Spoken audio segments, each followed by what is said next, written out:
수도권 제일 순환고속도로 옛날 이름이 외곽순환도로인 걸 아마 여러분 다 기억하실 겁니다.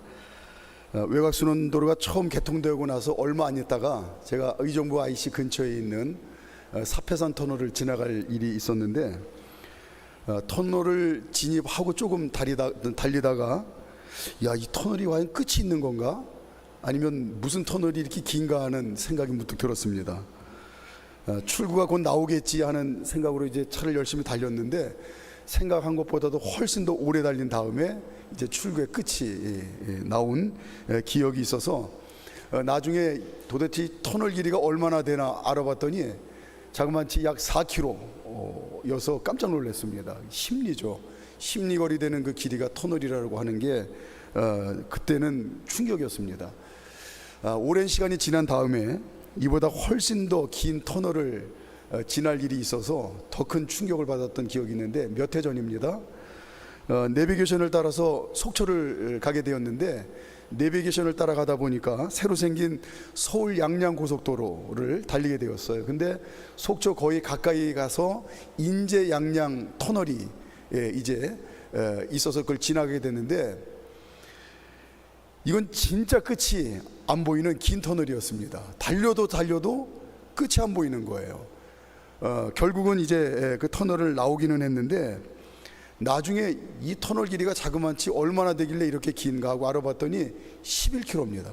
터널 길이가 11km 하니까 아마 이게 얼마 정도 길이인지 와닿지 않을 텐데, 은행사거리에서 출발해서 하계역을 지나서, 그리고 북서울 꿈의 숲 앞을 지나서 미아사거리를 지나서 기름역을 지나서 해화역까지 가면 11km입니다. 딱. 그러니까 이 긴 터널 안을 지나다 보니까, 달리다 보니까 이게 끝이 안 나올 것 같았어요. 그런데 우리나라에서 제일 긴 이 인제 양양 터널도 달리다 보니까 끝이 나오더라. 오늘 이제 소두에 이 말씀을 드립니다. 아무리 긴 터널도 반드시 그 끝이 있다라고 하는 거예요. 자, 오늘 이스라엘 백성들이 최소한 80년 이상 계속된 노역으로 인해서 극심한 고통 가운데 시달리고 있습니다. 거기다가 설상가상으로 덮쳐서 재앙이 계속해서 반복되는데, 처음 재앙은 함께 겪었기 때문에 뭐 그 끔찍한 고통이 있었고, 나머지 재앙은 비록 고센 땅에는 없었지만 생각을 해보세요. 사는 이 애굽 땅에 재앙이 있는데 그 여파가 뭐 거의 같은 고통 수준일 겁니다. 이 고통으로 인해서 삶의 기초가 뿌리째 흔들리는 이런 어려움이 80년 이상 계속되는 겁니다. 긴 세월 이 고통 가운데 있으면서 아마 이스라엘 백성들 마음 가운데, 야, 과연 이 고난이 끝이 올 건가? 아니면 이대로 끝나고 말 것인가? 우리는 이대로 망한 것인가 하는 그런 말로 다 할 수 없는 어려움이 있었을 것 같습니다. 자, 그런데 이제 오늘 본문에서 그 끝이 보인다는 메시지가 전해지고 있어요. 애굽에서 나가기 일보 직전입니다. 이스라엘 백성들이 이 긴 고난의 터널 끝자락에 서 있습니다. 오늘 본문을 통해서 우리가 신앙생활하면서 꼭 기억해야 될 신앙의 법칙 3가지를 우리가 함께 나누었으면 좋겠습니다. 첫째는, 자, 우리 한번 따라서 해보실까요? 하나님의 뜻은 반드시 이루어진다. 오늘 이 긴 고난의 끝자락에 서 있는 이스라엘 백성들의 이야기를 통해서 하나님이 우리에게 던져주시는 신앙의 법칙 하나가, 하나님의 뜻은 반드시 이루어진다는 거예요. 야곱 가족이 애굽으로 이민을 가게 됐는데 이게 하나님의 뜻이라고 선명하게 말씀해 주셨습니다. 자, 창세기 46장 3절 함께 보실까요? 시작. 하나님이 이르시되 나는 하나님이라 네 아버지의 하나님이니 애굽으로 내려가기를 두려워하지 말라. 내가 거기서 너로 큰 민족을 이루게 하리라. 아멘. 애굽으로 이민 가는 게 하나님의 뜻이다라고 선명하게 말씀해 주셨어요. 또한 때가 되면 큰 민족을 이룬 이스라엘 백성들이 다시 가나안 땅에 와서 하나님 허락하신 축복의 땅에서 정착하여 살게 될 것이다. 이게 하나님 뜻이다라고 말씀해 주십니다. 창세기 46장 4절 시작. 내가 너와 함께 애굽으로 내려가겠고 반드시 너를 인도하여 다시 올라올 것이며 요셉이 그의 손으로 내 눈을 감기리라 하셨더라. 아멘. 자, 이제 하나님께서 하나님의 때가 이름에 하나님의 뜻을 이루시는데 제일 먼저 하나님이 하시는 일이 뭐냐면 기도하게 하시더라라고 하는 거예요. 자, 출애굽기 2장 23절. 출애굽기 2장 23절. 하나님의 뜻을 이루실 하나님의 때가 임했는데 어떻게 하나님의 뜻을 이루시기 위해서 일을 하시느냐? 이스라엘 백성들로 하여금 먼저 기도하게 하시더라. 출애굽기 2장 23절 시작. 여러 해 후에 애굽 왕은 죽었고 이스라엘 자손은 고된 노동으로 말미암아 탄식하며 부르짖으니 그 고된 노동으로 말미암아 부르짖는 소리가 하나님께 상달된지라. 아멘. 예, 지난 350년 가까운 시간 동안 말로 다할 수 없는 하나님의 은혜와 축복으로 70명의 야곱의 가족이 내려가서 200만 명 넘는 큰 이제 민족을 이루는데 이건 뭐 한량 없는 하나님의 은혜와 복이 임했었어요. 근데 그때 350년 동안 끊임없이 그 은혜에 감사하고 하나님의 인도하심을 구하는 기도가 있었다라고 하는 기록이 없어서 그냥 당연한 건 줄 알고 350년 동안 그렇게 살았는지 아니면 그게 은혜가 하나님의 은혜인 줄 알고 열심히 기도하며 하나님의 뜻을 구하며 살았는지 그거는 분명하게는 알 수 없습니다. 중요한 건 하나님의 때가 돼서 하나님의 일을 이제 이루시는 이 시점에서는 기도하게 하시는데 고난을 통하여 기도하게 하시더라 라고 하는 걸 우리가 오늘 꼭 기억을 했으면 좋겠습니다. 너무나 잘 알고 있는 말씀이죠. 야고보서 5장 13절 앞부분을 읽습니다. 시작. 너희 중에 고난당하는 자가 있느냐? 그는 기도할 것이요. 아멘. 예. 자, 하나님 자녀로 살아가는 저와 여러분들은 고난에 단순하게 반응할 줄 아는 그런 믿음이 필요합니다. 예. 고난당할 때 기도하라. 하나님이 하나님의 때에 하나님의 일을 이루시기 위한 하나님의 사인이에요. 그렇기 때문에 단순하게 이 말씀을 신앙의 원리로 받아들여서 고난을 당할 때에 저와 여러분들이 어느 누구도 예외 없이 크고 작은 고난의 풍랑을 당할 때가 많이 있습니다. 고난 당할 때 기도하라고 하셨으니 단순하게 신앙 원리로 받아들여서 그냥 기도하는 거예요. 이 믿음이 중요하다고 하는 겁니다. 언젠가도 한번 말씀드린 적 기억이 있는데 이 단순함의 중요성을 강조한 일화가 있죠. 또 성경도 마찬가지입니다. 성경의 중요한 신앙 원리는 다 단순 명쾌해요. 지금 대표적인 국민 음료로 우뚝선 칠성사이다 하실 겁니다. 근데 이 칠성사이다가 이름이 명명된 그 일화가 아주 재밌고 교훈이 있어요. 일본 사람들이 일제시대 때 사이다를 만들어서 보급을 했는데 이제 해방이 되고 그들이 기술하고 다 가져갔습니다. 자, 이제 해방된 이후에 국산 사이다를 만들어서 국민들에게 보급을 했으면 좋겠다고 하는 이제 그 의기투합한 7명이 모여서 이제 사이다 사업을 시작을 했는데 제일 고민거리가 사이다 이름을 짓는 거예요. 야, 이 사이다 이름을 어떻게 이제 국민들 머릿속에 각인이 되도록 지을까 고민하다가 어느 한 분이 그렇게 얘기를 했나 봐요. 야, 고민할 거 없다. 어렵게 생각할 거 없이 지금 보니까 우리 7명 성이 다 다른데 성씨가 다른 7명이 모여서 만든 사이다라고 하는 그런 의미로 그냥 칠성사이다다 이렇게 지으자라고 이제 제안을 했나 봐요. 그러니까 사람들이 생각해 보니까 7명의 성씨가 다른 사람들이 모여서 만든 사이다. 이거 그냥 괜찮네. 그냥 그렇게 하자. 그래서 칠성 7개의 성씨성이에요. 7개의 성씨를 가진 사람들이 모여서 만든 사이다. 그런데 이게 대박이 난 겁니다.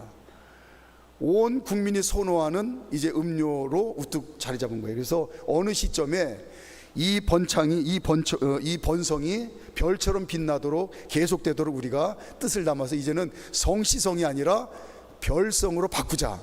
그래서 이제 언젠가 7개의 별이라고 하는 의미를 가진 이름으로 바뀌어서 지금은 칠성사이다 병에 보면 별이 7개 있잖아요. 그래서 그렇게 바뀌었다고 합니다. 아주 중요한 것 같아요. 단순한 신앙 원리를 우리가 믿음으로 받아들여서 그렇게 행하는 게 중요합니다. 고난당하는 자가 있느냐? 기도하는 거예요. 오늘 모세를 지도자로 택하셔서 구체적으로 하나님의 뜻을 알려주십니다. 첫째는 모세 너를 통해서 이스라엘 백성들을 애굽에서 이끌어낼 거다. 하나님의 뜻이 단순해요. 두 번째는 그런데 쉽지 않을 거다. 바로가 허락하지 않고 많은 재앙과 그리고 일들을 겪은 후에 그제서 내보내 줄 거다. 세 번째는 이스라엘 백성들이 나올 때에 지난 오랜 세월 동안 학대받은 그 거짓골로 나올 것이 아니라 가나안 땅에 가서 정착하는데 부족함이 없도록 애굽 사람들이 바리바리 금은패물 이제 그런 필요한 모든 것들을 차고 넘치도록 채워서 이제 너희를 축복하며 내보내게 될 것이다. 하나님의 선명한 뜻을 말씀해 주셨어요. 자, 모세가 하나님의 말씀에 순종해서 이스라엘 백성들과 바로 왕에게 가서 하나님의 말씀을 입에 담아준 하나님의 말씀을 그대로 전합니다.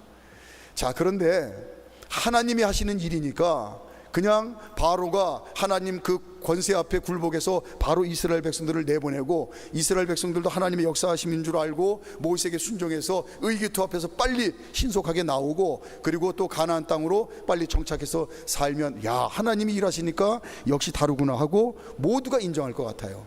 그런데 오늘 하나님 말씀하신 대로 너를 바로에게 보내는데 반드시 이스라엘 백성들을 내보낼 될 것이다. 그러나 어렵다.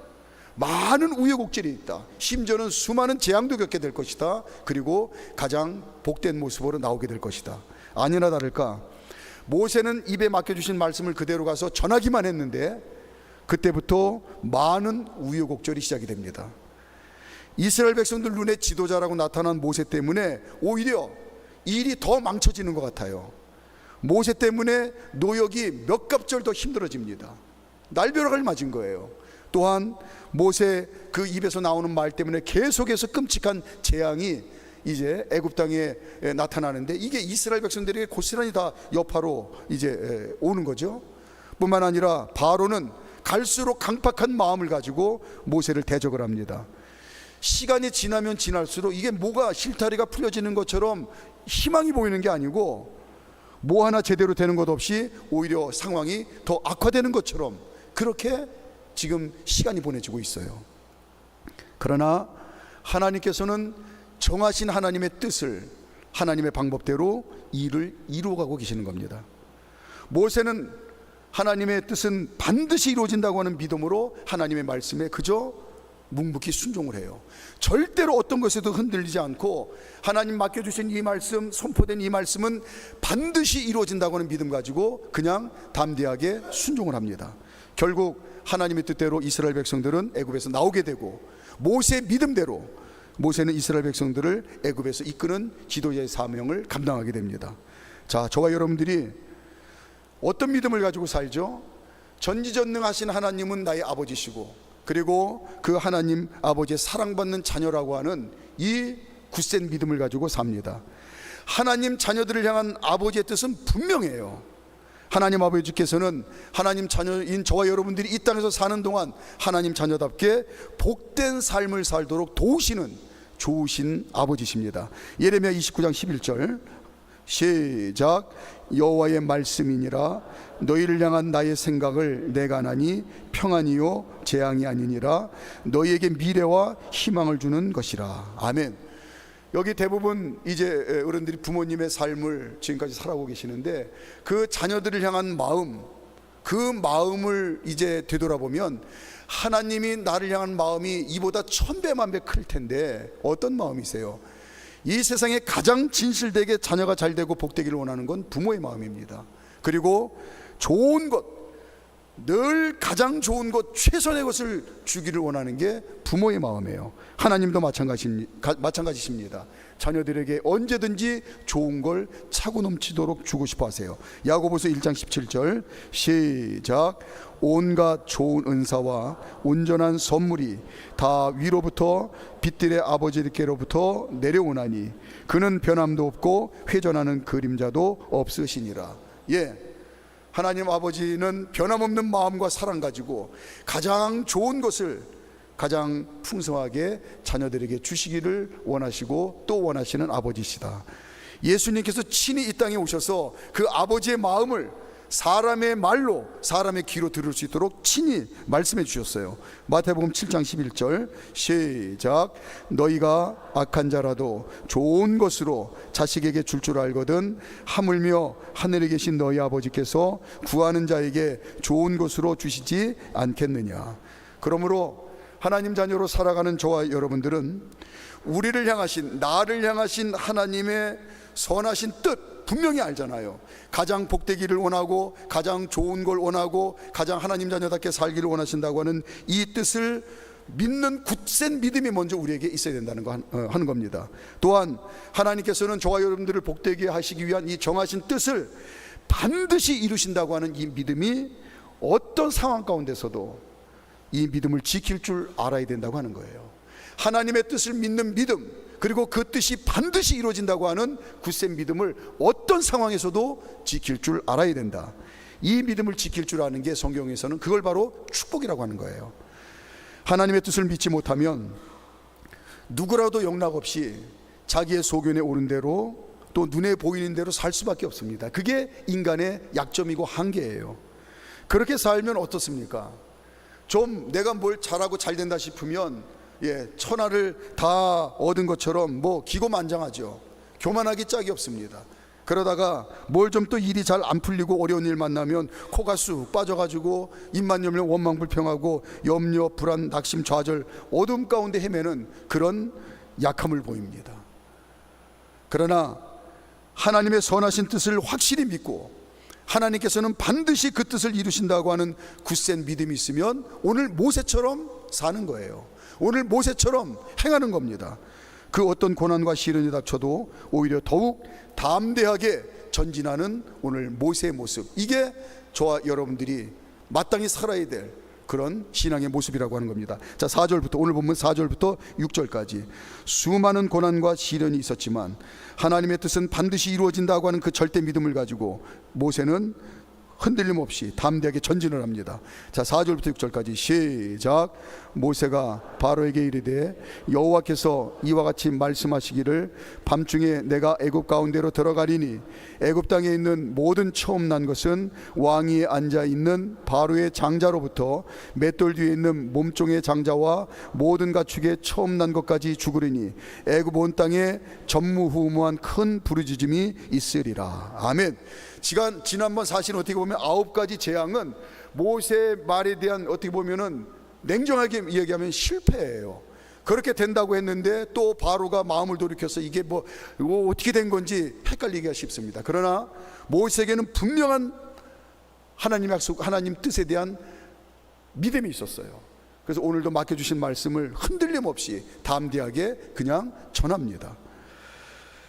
두 번째로 오늘 본문을 통해서 하나님이 우리에게 꼭 깨닫기를 원하시는 신앙의 법칙 두 번째는 하나님 자녀는 반드시 구별된다고 하는 겁니다.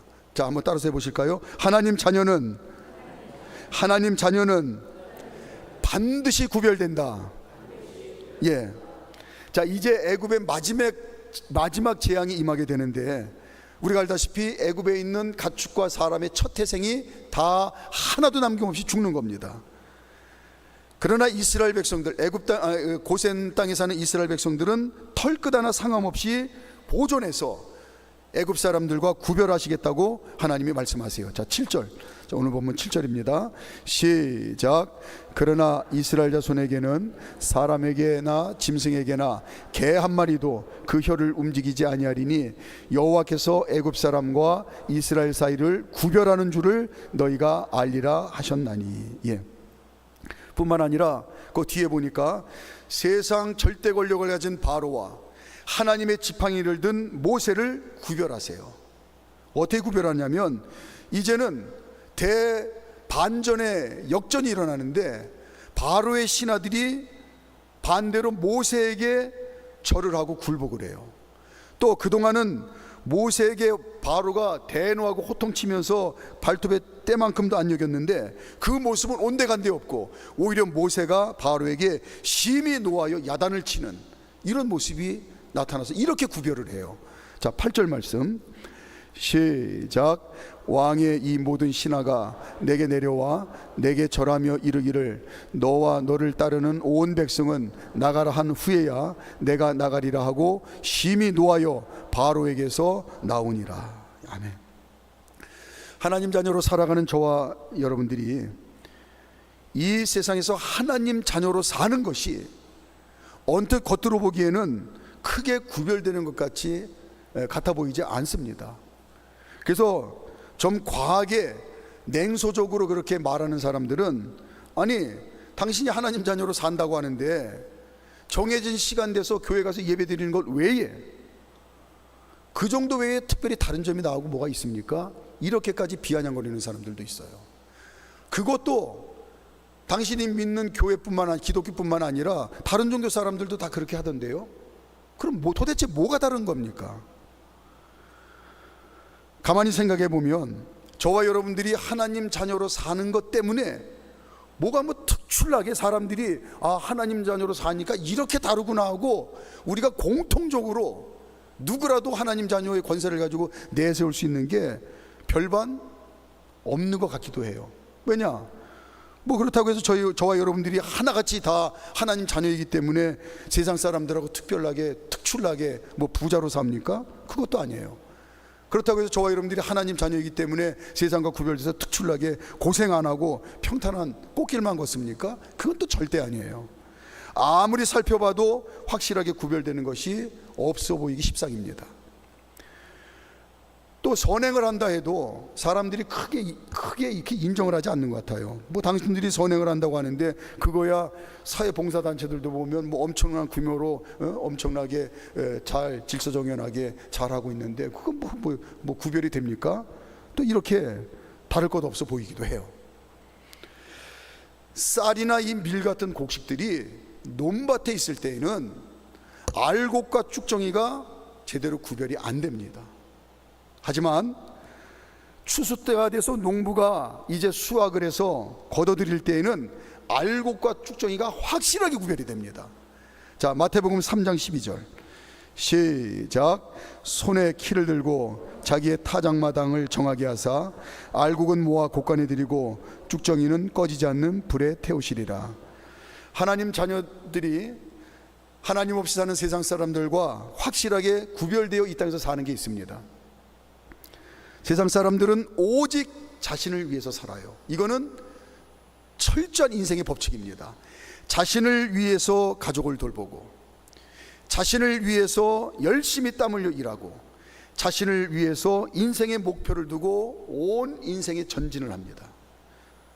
한마디로 나를 위해서 자신의 소견에 오른 대로 열심히 사는 그걸 인생이라고 여기고 인생의 보람이라고 여기고 또 열심히 그렇게 사는 거예요. 하지만 하나님 자녀들은 누가 뭐래도 하나님 아버지를 위한 믿음의 삶을 삽니다. 예수님의 십자가와 부활을 믿는 믿음으로 내가 거듭나서 하나님 자녀가 되었고 영원한 천국의 소망을 두고 영생을 얻었고, 그리고 이 땅에서 하나님의 돌보심과 인도함을 받고 사는데 그 모든 게 하나님의 은혜인 줄 알고 그 은혜에 감사하며 사는 거예요. 그래서 그 은혜가 감사해서 하나님 아버지를 위한 마치 돌아온 탕자가 아버지 은혜로 푹 절여진 인생이 됐습니다. 그때는 입에서 말하는 말부터 모든 생각과 손발의 행사가 아버지 은혜에 감사한 아버지를 위한 삶이에요. 마찬가지로 아버지 은혜에 감사한 희생과 헌신의 삶을 사는 게 하나님 자녀들의 삶의 목적이고 보람입니다. 자, 그런데 이렇게 전혀 그 속 내용을 보면 전혀 다르게 사는 삶이 현실에서는 눈에 띄게 구별되어 보이지 않는다는 거예요. 모든 인간은 반드시 죽습니다. 죽은 후에 사람이 믿든지 안 믿든지 해가 동쪽에서 떠서 서쪽에 뜨는 건 이걸 우리가 진리라고 하는데, 이건 사람이 아무리 자신의 지식과 경험으로 믿고 안 믿고 하고는 상관이 없는 거예요. 진리는 그냥 그대로 있는 겁니다. 진리 중에 진리는 뭐냐면 모든 인간은 반드시 죽는다. 그리고 반드시 하나님 앞에서 심판받는다. 이게 진리 중에 진리입니다. 죽은 후에 하나님 심판대 앞에 섰을 때에 그때 온 천하에 드러나도록 구별된다는 거예요. 하나님 자녀들과 하나님 없이 산 사람들이. 자신을 위해서 대단한 것 쌓는 것처럼 그렇게 자부하며 살았던 하나님 없이 산 인생들은 뭐 대단한 줄 알았는데 속에 아무것도 없는 껍데기뿐인 그런 인생이더라 이 말이에요. 하나님 은혜에 감사하며 하나님을 위해서 희생과 헌신의 삶을 산 하나님 자녀들도 하나님 앞에 서는데, 그저 나는 그냥 하나님 은혜에 감사해서 하나님을 위해 희생과 헌신의 삶을 위해서 산 건 줄 알았는데, 그게 천국에서 내가 복으로 누릴 수 있는 나의 축복의 열매로 창고에 가득 찬, 결국은 나를 위해서 하나님이 쌓아두신 그런 알곡의 모습으로 하나님 심판대 앞에 서더라 이 말이에요. 이건 설명이 필요 없습니다. 그냥 존재 자체 가지고 하나님 심판대 앞에서 보여지는 거니까 굳이 설명이 필요 없는 전혀 다르게 구별된 모습으로 우리는 영혼의 세계에서 살게 된다는 이 믿음을 가지고 사는 거예요. 마지막으로 세 번째, 오늘 본문을 통해서 깨닫게 하시는 신앙의 법칙 세 번째는, 자 한번 따라서 해보실까요? 하나님 자녀는 그 어떤 상황에서도 당당하게 산다. 당당하게 산다. 예, 세상 사람들은 행복의 조건으로 제1로 돈, 할 수만 있으면 권력과 명예, 또 건강, 이런 걸 행복의 조건으로 여기고 그걸 얻기 위해서 죽을 힘을 다해서 애씁니다. 왜 이걸 행복의 조건으로 여기고 이걸 얻기 위해서 살까요? 단순하고 쉽게 생각하면, 한마디로 얘기하면 그게 있어야 큰 소리 칠 수 있기 때문에 그렇습니다. 다른 사람 앞에서 당당하게 행세할 수 있어야 그게 잘 사는 인생이고, 그게 성공한 인생이고, 그게 인생의 진정한 만족이고 보람이라고 생각하기 때문에, 사람 앞에서 당당하려면 돈이 있어야 당당하고, 권력과 명예가 있어야 당당하고, 그리고 건강이 있어야 당당하기 때문에 그걸 행복의 조건으로 여기고, 그걸 하나님 없이 사는 사람들은 그걸 추구하는 인생을 살아요. 하지만 모세는 오늘 하나님의 약속의 말씀을 믿는 믿음으로 당당합니다. 돈도 없고 명예와 권력도 없고 뭐 건강도 없고 세상에 당당하게 자랑할 만한 것이 없는데, 그냥 하나님의 약속의 말씀을 믿는 그 굳센 믿음을 가지고 당당해요. 이제 애굽에서의 모든 상황이 끝난 것처럼 바로 앞에서 큰 소리 칩니다. 다 끝났다. 근데 문제는 아직도 눈에 보는 현실로는 하나도 바뀐 게 없어요. 변화된 게 없습니다. 지난 9가지 재앙이 일어날 때처럼 이야기하고 돌아섰는데 또다시 반복돼요. 이야기하고 돌아섰는데 또다시 반복돼요. 지금 상황은 여전히 변함이 없는데 당당하게 또 이야기하고 돌아섭니다. 자, 9절 10절, 오늘 보면 9절 10절 9절 10절 시작. 여호와께서 모세에게 이르시기를 바로가 너희의 말을 듣지 아니하리라. 그러므로 내가 애굽 땅에서 나의 기적을 더하리라 하셨고, 모세와 아론이 이 모든 기적을 바로 앞에서 행하였으나 여호와께서 바로의 마음을 완악하게 하셨으므로 그가 이스라엘 자손을 그 나라에서 보내지 아니하였더라. 아멘. 믿음이 없으면 이제 10번째 재앙도 선포하는데 또 반복될지 의심하기 쉬워요. 두려워요. 하지만 모세는 당당합니다. 그리고 분명히 하나님이 약속하신 말씀을 믿고 당당해요. 이번 10번째 재앙이 마지막이라고 하셨으니 그 말씀대로 될 거다. 지난 시간에 한 거죠. 1절. 자, 1절. 약속의 말씀을 확실하게 믿는 믿음으로 모세는 당당합니다. 이제 끝이다. 1절 시작. 여호와께서 모세에게 이르시기를 내가 이제 한 가지 재앙을 바로와 애굽에 내린 후에야 그가 너희를 여기서 내보내리라. 그가 너희를 내보낼 때에는 여기서 반드시 다 쫓아내리니. 아멘. 창세기부터 요한계시록까지 기록된 하나님의 모든 말씀은 하나님 자녀로 살아가는 저와 여러분들을 복되게 하시려는 하나님의 확실한 약속의 말씀이에요. 어느 한 절 예외 없이 결국은 저와 여러분들이 하나님 자녀답게 복되게 살게 하시겠다고는 하나님의 약속의 말씀입니다. 이 약속의 말씀이 반드시 이루어진다고 하는 믿는 믿음으로 사는 하나님 자녀들은 어떤 상황에서도 당당할 수 있다는 거죠. 지금 상황은 최악인데, 지금 상황은 더 꼬였는데, 지금 상황은 정말 깊은 고난의 가장 긴 터널 가운데 와 있는데, 그러나 하나님의 약속의 말씀은 반드시 내가 너를 승리케 한다, 반드시 내가 너를 복되게 한다, 반드시 내가 너를 내 자녀답게 일으켜 세운다라고 하는 약속의 말씀을 믿기 때문에 어떤 상황에서도 당당한 거예요. 이미 이제 유명을 달리한 배우 강수연 씨가 평소에 했던 그 한마디가 배우들 사이에서도 인구의 회자가 됐고 많은 사람들에게도 알려진 말입니다. 우리가 돈이 없지 가오가 없냐, 이 말을 해서 유명하죠. 뭐냐면, 야, 우리가 배우인데 배우답게 좀 당당하게 살자, 이제 그런 메시지가 담겨진 말이죠. 근데 전 그 말을 들었을 때, 야, 이 말이야말로 정말 하나님 그 약속의 말씀을 믿는 하나님 자녀들이 그 어떤 상황에서도 해야 될 말이 아닌가 싶었어요. 우리가 돈이 없지 믿음이 없냐? 예, 아무리 어려운 상황에서도 믿음이 없냐 내가? 이 믿음대로 하나님은 반드시 역사하신다는 거예요. 말씀 정리합니다. 굳센 믿음으로 신앙생활하면서 기억해야 될 신앙의 법칙 3가지가 오늘 본문에 담겨져 있어요. 첫째는, 믿음으로 사는 나를 복되게 하시려는 하나님의 뜻은 반드시 이루어진다. 믿음으로 희생과 헌신의 삶을 사는 하나님 자녀들은 하나님 심판대 앞에서 반드시 구별된다. 믿음으로 하나님의 약속을 믿고 사는 하나님 자녀들은 그 어떤 상황에서도 당당하다. 굳센 믿음으로 복되게, 구별되게, 당당하게 살아가는 하나님 자녀들 되시기를 주님의 이름으로 축복합니다. 기도드리겠습니다.